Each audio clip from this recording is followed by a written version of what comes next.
I'd like to start this week by talking about shame. It's like embarrassment, but it's like embarrassment of the soul. You know, you can feel embarrassed if you say something like if you're second language or something and you get it wrong, or you misidentify someone at a party and you didn't know any better. That's one thing.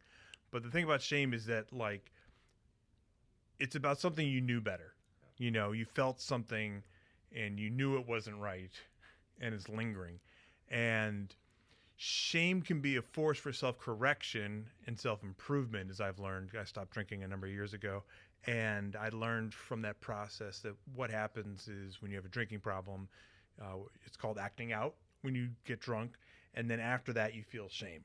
And so you can either use that feeling to push against and fight the constraints, or through denial and what causes anger,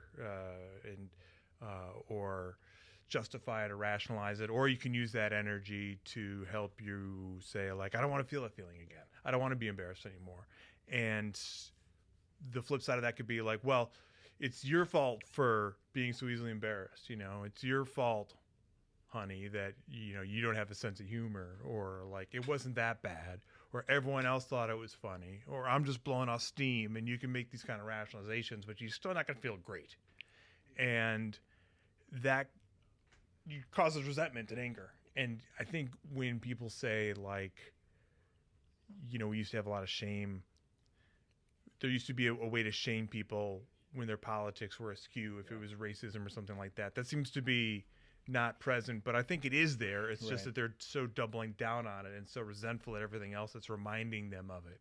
And that's why when you saw at the debate when Donald Trump got corrected for something basic, like no, babies aren't being killed right after birth, there was outrage from the right. They were like so mad about that. Like, and I think that's part of the shame, is that they're like behind some guy who's lying so badly.